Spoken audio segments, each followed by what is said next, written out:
નમસ્કાર વિદ્યાર્થી મિત્રો, શ્રી એસએન વિદ્યાલયમાં ચાલતા ઈ લર્નિંગ પ્રોગ્રામમાં હું આપનું હાર્દિક સ્વાગત કરું છું. ધોરણ 7 વિષય સામાજિક વિજ્ઞાન, રાજપૂત યુગ, નવા શાસકો અને રાજ્યો વિશે આપણે માહિતી મેળવી ગયા. એની અંદર સમ્રાટ હર્ષવર્ધન પછીના રાજ્યો જે ઉત્તર ભારત તરીકે હતા એ, પુલકેશી બીજા પછીના દક્ષિણ ભારતના જે રાજ્યો હતા એ દક્ષિણ ભારતના રાજ્ય તરીકે, અને એ જે બે ભાગ પડ્યા એ મધ્યયુગ તરીકે ઓળખવામાં આવે છે. અને એ મધ્યયુગમાં રાજપૂતોનું જે શાસન હતું એની વિશે આપણે એમના ગુણો, રાજપૂતાના અને રાજપૂતાણીઓના ગુણો આપણે જોઈ ગયા. એ પછી ઉત્તર ભારતના રાજ્યો વિશે આપણે ખૂબ ઊંડાણપૂર્વક ચર્ચા કરી, અને આની આગળના લેક્ચરમાં આપણે દક્ષિણ ભારતના રાજ્યો વિશે વાત કરી. આજે રાજપૂત યુગની શાસન વ્યવસ્થા વિશે આપણે વાત કરવા જઈ રહ્યા છીએ કે રાજાઓ આયા અને ગયા, સામંતો આયા અને ગયા, પણ રાજકીય વ્યવસ્થામાં કોઈ પરિવર્તન આવ્યું ન હતું. કોઈ પરિસ્થિતિમાં ફેરફાર થયા ન હતા. કોઈ નવો રાજવંશ આવે તો કદાચ કર થોડોક વધુ ઉઘરાવે, કાયદા થોડાક વધુ કડક કરે, અને કોઈ વંશ નબળો આવે તો કાયદાઓનું પાલન સહેજ ઓછું થઈ જાય, કર ઓછો કરી નાખવામાં આવે. આવી બધી વ્યવસ્થા ચડ ઉત્તરની ક્રમમાં જોવા મળતી હતી. પણ મોટા ભાગે શાસન વ્યવસ્થામાં કોઈ પરિસ્થિતિમાં ફેરફાર થયો નથી. એક રાજાનું સૈન્ય મોટું હોય તો નાના રાજા ઉપર ચડાઈ કરતો અને એ રાજ્ય જીતતો. આમ પોતાનું નાના મોટા વંશો પોતાના સૈન્ય બળને કારણે પોતાનો રાજ્ય વિસ્તાર વધારતા. આ રાજ્ય વિસ્તાર વધતો ખરો, પણ આ વિસ્તાર વધવાથી કોઈ રાજનીતિક પરિસ્થિતિમાં કોઈ ફેરફાર આવતો નહીં. ફેરફાર ક્યારે આવ્યો તો કે ઇસ્લામ ધર્મ, ઇસ્લામ, મુગલ, અંગ્રેજો આ બધા જ્યારે બહારની પ્રજાઓ આવી ત્યારે આપણી રાજનીતિકમાં ફેરફાર થોડાક પ્રમાણમાં થયો. પણ હજુ એ આપણી પરિસ્થિતિમાં ફેરફાર હતો. તો કે એ સમયે રાજાનું પદ કેવું હતું? તો સ્વાભાવિક છે, ઘરનો મોટો દીકરો જે આપણો વહીવટ સંભાળે એવી જ રીતે રાજાનું પદ હતું. જો કે રાજાનું પદ રાજપૂત યુગમાં વંશ પરંપરાગત હતું, એટલે કે રાજાનો છોકરો જ રાજા બનતો. જેમ વ્યવસાયિક રીતે કામ ચલાવવામાં આવતી હતી એવી જ રીતે કુંભારનો છોકરો કુંભાર, સોણીનો છોકરો સોની, દરજીનો છોકરો દરજી, મોચીનો છોકરો મરજી, ખેડૂતનો દીકરો ખેડૂત. આવી રીતે રાજાનું પદ પણ વંશ પરંપરાગત હતું. જો એની અંદર જ્યેષ્ઠ પુત્ર જ યુવરાજ બને તેવું ન હતું. કેમ? જ્યેષ્ઠ પુત્રમાં કોઈ ખામી હોય તો રાજ્ય બરબાદ થઈ જાય છે. આપણે મહાભારતનો પ્રસંગ જોઈએ તો કે એની અંદર, મહાભારતની અંદર અંધરાજ ધૃતરાષ્ટ્રને જ્યારે રાજ્ય આપવામાં આવે છે ત્યારે પોતાની દ્રષ્ટિથી એ કંઈ જોતો નથી. એના જે મંત્રીઓ બતાવે છે એ વસ્તુ જોવે છે. કોઈક ખોડ રાજામાં હોય તો એ રાજા પોતાનું રાજ્ય વ્યવસ્થિત ચલાવી શકતો નથી.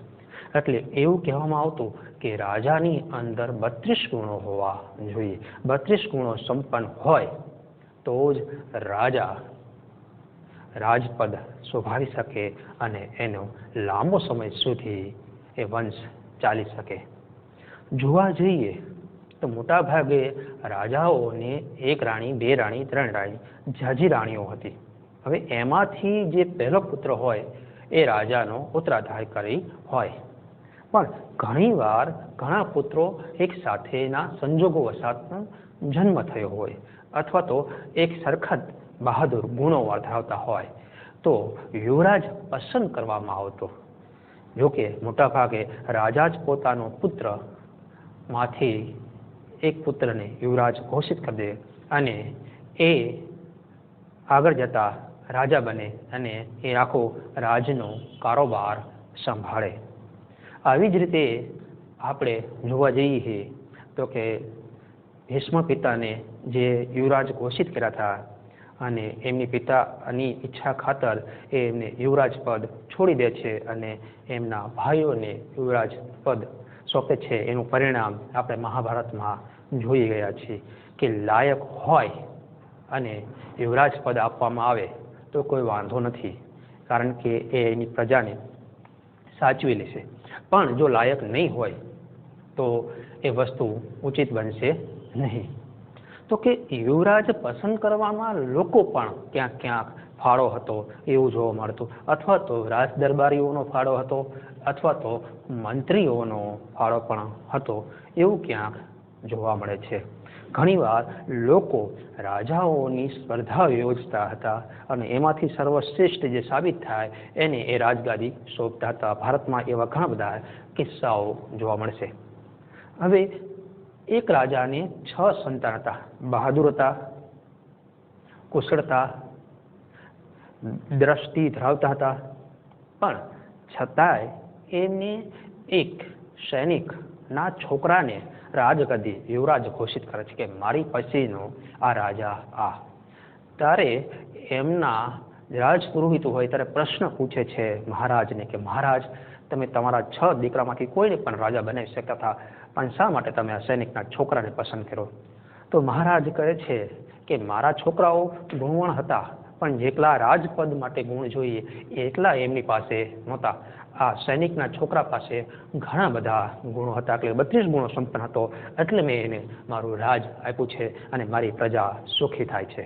આપણે શું વિચાર્યું છે કે રાજા મરી ગયો, હવે રાજ્યનું શું થશે?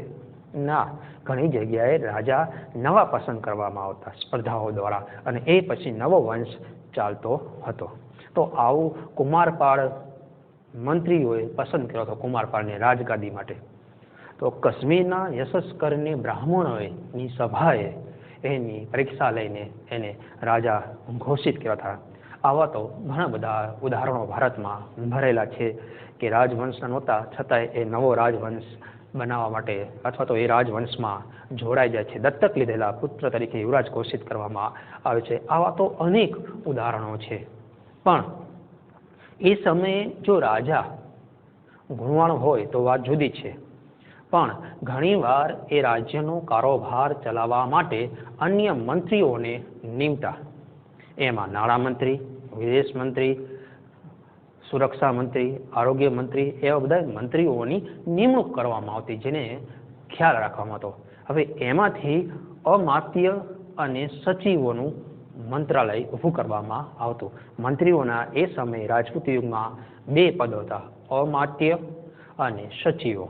હવે અમાત્યનું કાર્ય મંત્રણા અને રાજનીતિ કરવાનું કાર્ય હતું, જે રાજાને એની વિશે ધ્યાન દોરતા હતા. જ્યારે સચિવોનું કાર્ય લડાઈ અને સુલહ કરવાનું હતું. એક રાજા સાથેની બીજી રાજા સાથેની લડાઈ ન થાય, મૈત્રીભરા સંબંધો વિકસાવી શકાય, અથવા તો જરૂર પડે ત્યારે દુશ્મન રાજા પર ચડાઈ કરવાનું અને નસ્ત નાબૂદ કરવાનું કામ સચિવોને સોંપવામાં આવતું હતું. જો કે મોટાભાગે દરેક કાર્યોમાં અંતિમ નિર્ણય રાજા જ લેતો, કારણ કે રાજા સર્વોપરી એ સમયે માનવામાં આવતો. ભગવાનનું સ્વરૂપ રાજાને માનવામાં આવતું. જેવી રીતે આપણે કહેવામાં આવે છે કે પ્રજા હોય તો રાજા સાથે એનું અનુશાસન હોવું ખૂબ જરૂરી છે. જેવા રાજા એવી પ્રજા, પ્રજા એવા રાજાના ઉદાહરણો બહુ જ ઓછા આપણને જોવા મળે છે. તો કે એ શાસનની અંદર એ અમલદારો પણ ગોઠવવામાં આવતા. હવે એ અમલદારો એ સમયના મહાપ્રતિહાર અને દંડનાયક જેવા હોદ્દાઓ સંભાળતા. એટલે કે સુરક્ષા ખાતું અને સજા કરવાનું ખાતું અને ક્યાં ક્યાં ગામ જેવડા નગર પંચાયત જેવડા વિસ્તારોમાં ન્યાય કરવાનું કાર્ય આ અમલદારો કરતા. અને ઘણા બધા સૈનિકોને ભેગા કરીને રાજાને સોંપવાનું કાર્ય પણ આ બધા કરતા. હવે નગરની સભાનો સૌથી મહત્વનો હોદ્દો હોય છે એ વડો છે. એ સમયે જે નગર બનાવવામાં આવતા નાના મોટા, એ નગરનો એક વડો મૂકવામાં આવતો જે સીધો રાજા સાથે જોડાયેલો રહેતો, એને નગરપતિ કહેવામાં આવતો. હવે આમની સાથે જોવા જઈએ તો ગામડાનું પણ વિશેષ મહત્વ જોવા મળે છે. વિદ્યાર્થી મિત્રો, રાજપૂત યુગમાં ગામડાઓ ભાંગી પડ્યા ન હતા.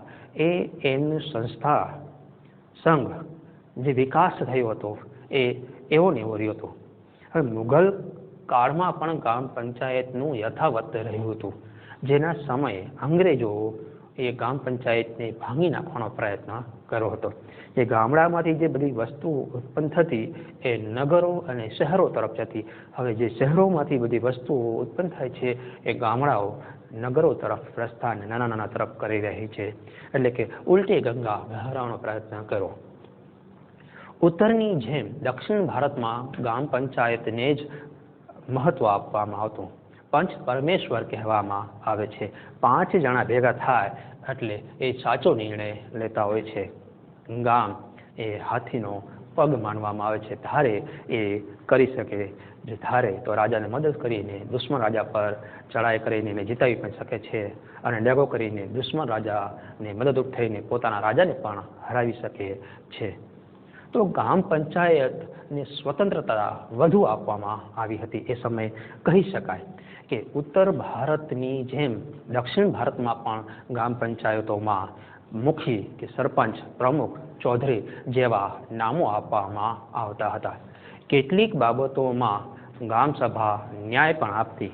જ્યારે ગામમાં ઝઘડાઓ બે વ્યક્તિઓ થયા હોય તો સરપંચ ભેગા થઈને એ ન્યાય કરતા. પંચ પરમેશ્વર 5 વ્યક્તિ ભેગી થઈને જે ન્યાય લે છે એ.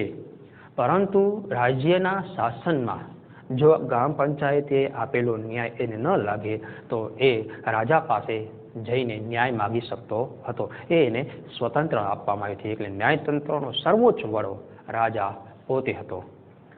અને આ પ્રમાણે ગામનું અર્થતંત્ર સુરક્ષા કરવાનું બધું પ્રમુખ, ચૌધરી, સરપંચ, મુખીના માટે રહેતું. મુખી એ ગામનું કર ઉઘરાવતો અને સામંતને આપતો. થોડાક સૈનિકો આપતો, બાકીનો પોતે રાખતો હિસ્સો, અને એ હિસ્સામાંથી ન્યાય કરવાની પ્રવૃત્તિ કરતો અને ગામનું રક્ષણ કરવાની પ્રવૃત્તિ કરતો હતો. હવે જોવા જઈએ વિદ્યાર્થી મિત્રો તો કે વેપાર વાણિજ્યની અંદર રાજપૂત યુગમાં વાણિજ્ય વ્યવસ્થા ઉપર દેખરેખ માટે અલગ એક ખાતું વિભાગ મૂકવામાં આવતો હતો, જે આ બધી વ્યવસ્થા કરવામાં આવતી હતી. વેપાર વિભાગની વેપાર પ્રમુખની પદવી આપવામાં આવતી. એટલે કે વેપારી વિદેશ મંત્રી જેને આપણે કહીએ છીએ આજે, એવી જ રીતે થતું. હવે આ વિભાગ, વાણિજ્ય વિભાગ, એ વિદેશ સાથેના વ્યવહારોનું ધ્યાન રાખતો. એ વેપાર અહીંથી વસ્તુ જે મોકલવામાં આવતી એની ઉપર એ જકાત ઉઘરાવતા અને જકાત લેતા અને જકાત દેવાનું કાર્ય બધું જે સરપંચ તરફથી હતું એની સાથે એ વેપાર વાણિજ્ય તરફથી જે વિભાગ સોંપવામાં આવતો, જેટલો કર ઉઘરાવો એ બધું સોંપવામાં આવતું હતું. વસૂલ કરવાની પદ્ધતિ હતી એક જકાતની, કે આટલો સામાન છે તો આટલું આપવાનું રહેશે. લગભગ 6ઠ્ઠો ભાગ મહેસૂલ તરીકે ઉઘરાવવામાં આવતો. ક્યાંક 8મો ભાગ, ક્યાંક 4થો ભાગ, ક્યાંક બીજો ભાગ. જેવો રાજાનું અત્યાચાર એવું મહેસૂલ વિભાગ વધુ, જેવો રાજા ઉદાર એવો મહેસૂલ વિભાગ ઓછો. મૂલ્ય ઠરાવવાની પણ પદ્ધતિ એક પ્રમાણથી કે આ જમીન છે, જમીનમાં કેટલું, માની લો કે ખેતર છે, એક ખેતરમાંથી 100 મણ ઘઉં થાય છે તો એમાંથી 20 મણ કે 15 મણ ઘઉં એ રાજકોષમાં જમા કરાવવાનું થતું. જ્યારે એટલા વિસ્તારના બીજા વિસ્તારની અંદર ઘઉં 10 મણ થતા તો એમાંથી 2 કે 3 એવામાં ઘઉંની એ લોકો લઈ લેતા હતા. એટલે કે એની ઉપજાઉ જમીન સાથે મહેસૂલ નક્કી કરવામાં આવતું હતું. ન્યાય ઉચિત વસ્તુ થતી કે એનું પરિવાર અને એનું ગુજરાન ચલી શકે એવી વ્યવસ્થા ખાસ કરવામાં આવતી. જ્યારે આ મહેસૂલની જરૂર પડતી ત્યારે પાછું આપવામાં આવતું. દુષ્કાળ, પૂર અથવા અન્ય કોઈ આફતો વખતે આ મહેસૂલ ખેડૂતોને પાછું આપી દેવામાં આવતું, જેથી એમનું જીવન ધોરણ ચાલ્યા કરતું. રાજ્યમાં જે વસ્તુની જરૂર હોય એ વસ્તુ મંગાવવાની પણ વ્યવસ્થા આ વાણિજ્ય વિભાગે જ કરવામાં આવતી હતી. માની લો કે આજે આપણે મોબાઈલની જરૂર પડે છે તો આપણે મોટા ભાગે વિદેશથી મોબાઈલ મંગાવીએ છીએ. જ્યારે અનાજની એક સમયે આપણે ઘઉંની ખપાત હતી, અછત હતી, ત્યારે આપણે ઘઉં વિદેશથી મંગાવ્યા હતા. તો કે આ શું છે? વાણિજ્ય વિભાગ છે. વિદેશમાંથી વસ્તુ લાવીને પોતાના પ્રાંત, પોતાના દેશમાં સ્થિર વ્યવસ્થિત કરી જાળવી રાખવું. મુખ્ય કર જમીનની ઉપજનો 6ઠ્ઠો ભાગ લેવામાં આવતો. 6ઠ્ઠો એટલે કે કર, એને શું કહેવામાં આવતું? તો કે ભાગ કહેવામાં આવતો. રાજપૂત યુગમાં જમીન પરનો કર ભાગ નામે જે ઓળખાતો એને આપણે મહેસૂલ તરીકે આજે ઓળખીએ છીએ, અથવા તો ટેક્સ તરીકે ઓળખીએ છીએ. જે વસ્તુ લેવી છે અને અમુક ટકા આપણે સરકારને જે વસ્તુ આપી છે એને મહેસૂલ કર 6ઠ્ઠો ભાગ એ તરીકે જાણીતો છે. આજે પણ જમીન ઉપર કર લેવાય છે, જેને તમે ઘર વેરો કહો છો, રસ્તા વેરો કહો છો, વાહન વેરો કહો છો. આ બધા વેરાઓ આપણે ઉઘરાવવામાં આવે છે, આજે પણ છે. બંદરો અને જકાત ઉપર તથા સિંચાઈ ઉપર પણ એ સમયે કર ઉઘરાવવામાં આવતો.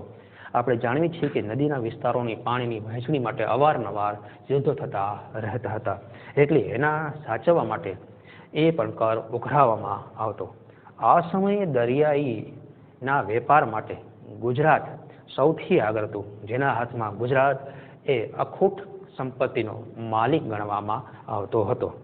હવે એવા બે બંદરો ખાસ જાણીતા હતા, એ ખંભાત અને ભરૂચ, એટલે કે સ્તંભ તીર્થ અને ભૃગુ કચ્છ એ બંદર તરીકે જાણીતું હતું.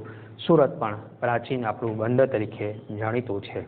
હવે આ સાથે ઘણા બધા બંદરો આજે જાણીતા છે. આપણું આધુનિક સૌથી ગુજરાતનું કંડલા બંદર જાણીતું છે. જ્યારે સમય મળે ત્યારે કંડલા બંદરની મુલાકાત લેજો, એટલે તમે જહાજોમાંથી કેવી રીતે સામાન ઉતારવામાં આવે છે, કેવી રીતે ચડાવવામાં આવે છે, બધું વસ્તુની તમને માહિતી મળી રહેશે. ભારત પર વિદેશી આક્રમણો થતા રહેતા હતા. હવે તો કે એ આક્રમણો કોણ કોણ કરતા હતા? તો એની અંદર અરબ, અંગ્રેજો, મુગલો, બીજી અન્ય પ્રજાઓનો આપણે વિસ્તારપૂર્વક એનું જ્ઞાન મેળવીશું. હવે ભારત પર વિદેશી જે આક્રમણો થયા એ મેં શરૂઆતમાં કીધું કે 8મી સદીથી 12મી સદી જે રાજપૂત યુગ હતો એ યુગમાં જે બહારી આક્રમણ થયા એ મોટા ભાગના મુસ્લિમ આક્રમણો હતા. જો કે આપણે મુસ્લિમ આક્રમણો મોટા પ્રમાણમાં હટાવી રાખ્યા હતા, એટલે કે દૂર કરી રાખ્યા હતા. એને ભારત ઉપર શાસન કરવા દેવામાં આવતું ન હતું. એકલા આપણા રાજપૂત શાસકો બળવાન અને બહાદુર હતા. વિદ્યાર્થી મિત્રો, તો કે 8મી સદીમાં આરબ રાજ્ય સત્તાનો વિસ્તાર કરવાના હેતુથી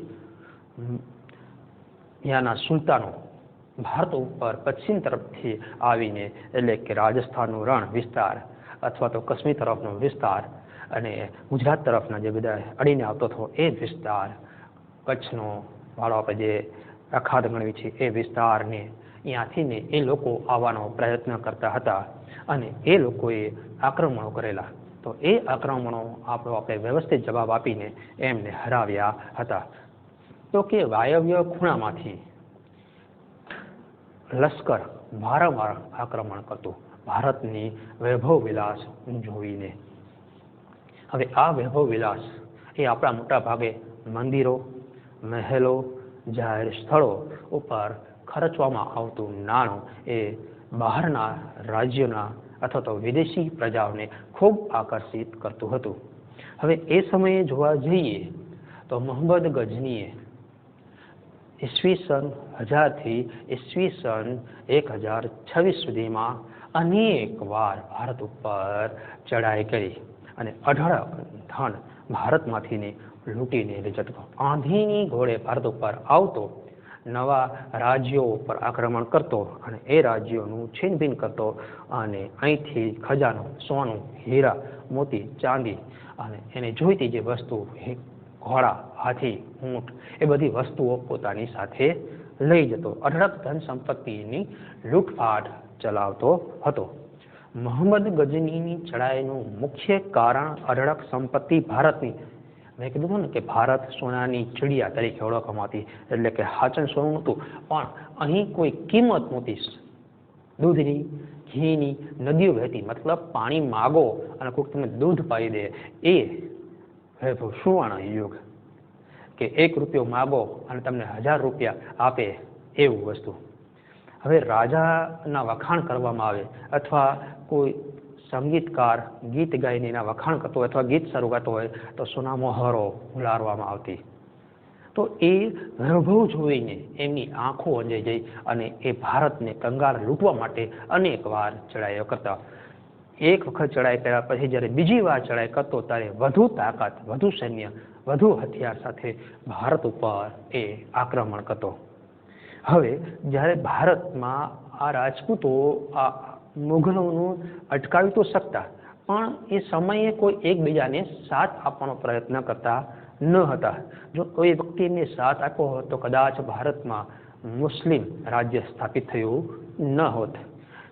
એટલે કે ભારતના શાસકો એક થઈને શક્તિશાળી સેના બનાવી શક્યા નહીં, અને પરિણામે ઈસવીસન 1025માં સોમનાથ ઉપર ચઢાઈ કરી અને મોહમ્મદ ગજનીએ ભારતનું સોમનાથનું મંદિર લૂંટી લીધું, જે અઢળક સોનાથી ભરેલું હતું. એવું કહેવાય છે કે એના દ્વાર જે ખોલવા માટે સાકર વપરાતી હતી એ 200 મણ સોનું વાપરવામાં આવતું હતું એ સાકરમાં. તો એ દરવાજોની ફરતે જે સોનું, એ મૂર્તિઓ, આ બધું અદ્ભુત વસ્તુ હતું. સુવર્ણ મંદિર સોમનાથનું ગણાતું કે અઢળક ખજાનો ભરાઈ રહેતો હતો. સોમનાથના દર્શન કરવા માટે આપણે સોના મોહરો આપતા, એ મંદિરને શણગારવા માટે એ સોનાનો ઉપયોગ કરતો હતો. મોહમ્મદ ગજનીની આ ચડાઈ બાદ આશરે 150 બાદ પુનઃ ભારતમાં એ વરી પાછી એ જ દિશામાંથી આક્રમણ થયું. જો કે ગજનીના અવસાન પછી એનો પ્રાંત હાવ કમજોર હતો. એના સત્તાના વારિસો માટે અંદર લડતા હતા. જો ભારતીયોએ આ સમયે એ લાભ લીધો હોત તો એ પ્રદેશ આરબ રાજસત્તાઓનો વિસ્તાર આપણા કબજામાં હોત. પણ ભારતના રાજાઓ એમના પોતાની વ્યક્તિગત અને ભોગ વિલાસની જિંદગીમાં એ વસ્તુ ભૂલી ગયા અને એકબીજાને ટેકો દેવાની જગ્યાએ એકબીજાના ખેંચાણમાં મોહમ્મદ ગજનીના અવસાન બાદ જે ગજનીની લડાઈઓ ચાલી હતી એ સત્તા સ્થિર ન હતી. એનો લાભ આપણા શાસકો ન લઈ શક્યા. પરિણામે 12મી સદીના અંતમાં શિહાબુદ્દીન ઘોરીએ ભારત ઉપર આક્રમણ કર્યું અને આપણે આગળ જોઈ ગયા તરાઈના યુદ્ધમાં બીજી વાર પૃથ્વીરાજ ચૌહાણને એને હાર આપે છે અને દિલ્હી ઉપર સલ્તનત, મુઘલ સલ્તનતની સ્થાપના કરે છે. હવે આપણે વળી પાછું એક વખત અહીં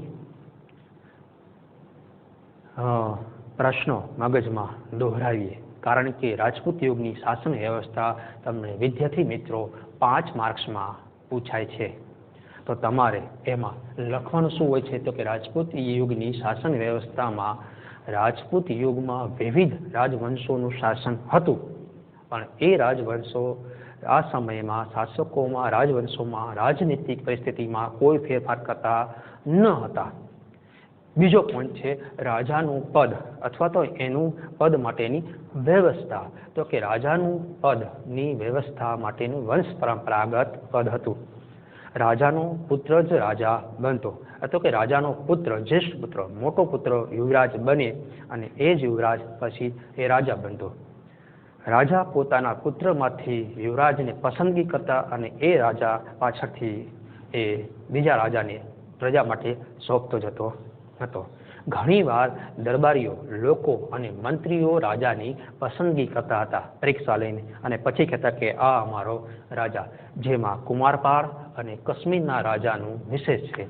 હવે જોવા જઈએ મંત્રી, અમલદારો અને વડાઓ, તો કે મંત્રીઓ 2 પ્રકારના હતા. એક અમાત્ય સચિવો, અમાત્યનું કાર્ય મંત્રણા કરવાનું અને રાજનીતિક કાર્ય વિશેની મહત્વનું હતું, જ્યારે સચિવોનું લડાઈ અને સુલેહ મેતે ભેરું સંબંધો કરવાનું હતું. જો કે અંતિમ નિર્ણય એ રાજા પાસે રહેતો હતો.